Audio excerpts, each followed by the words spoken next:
Olá pessoal, tudo bem? Bom, hoje nós iremos abordar um tema bastante interessante. Nós iremos falar sobre o planejamento sucessório. Porém, no que diz respeito ao planejamento sucessório, vou falar de uma das espécies, que é a holding familiar. E o que vem a ser a holding familiar? A holding familiar nada mais é que a constituição de uma empresa controladora dos bens do patriarca e da matriarca.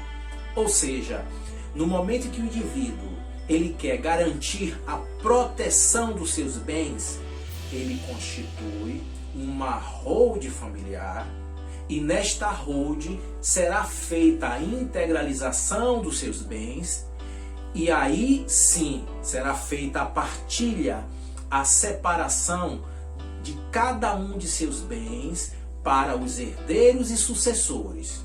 Claro, vale lembrar que eu não estou dizendo que a holding familiar ou a holding patrimonial ela é uma blindagem do patrimônio.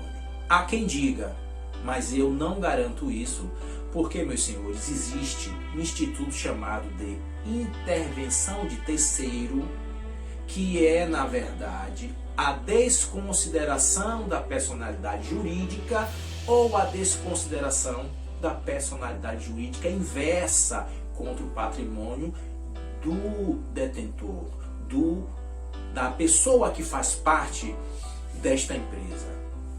Os advogados que militam na área sabem perfeitamente sobre isso, e é por esse motivo que eu não concordo e não vou dizer que a holding familiar ela blinda o patrimônio.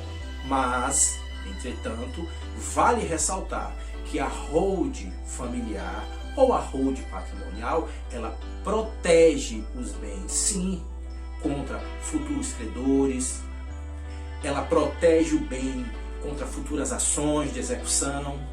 Claro, os benefícios de constituir uma holding familiar é que não haverá lide, não haverá brigas, não haverá conflito entre os seus herdeiros e sucessores. Por quê? Porque o patriarca, o detentor dos bens, no momento da constituição da holding familiar, o que nós chamamos de célula cofre ou empresa cofre, o nome já está dizendo, justamente para proteger aqueles bens, ele pode já decidir separar, inclusive em cláusula contratual, estipulando quais dos seus sucessores será o administrador, de que maneira serão divididas essas cotas, e o melhor, o patriarca e a matriarca em vida, mesmo com a constituição da holding familiar, ele continua comandando, ele continua sendo o detentor, a pessoa que terá o poder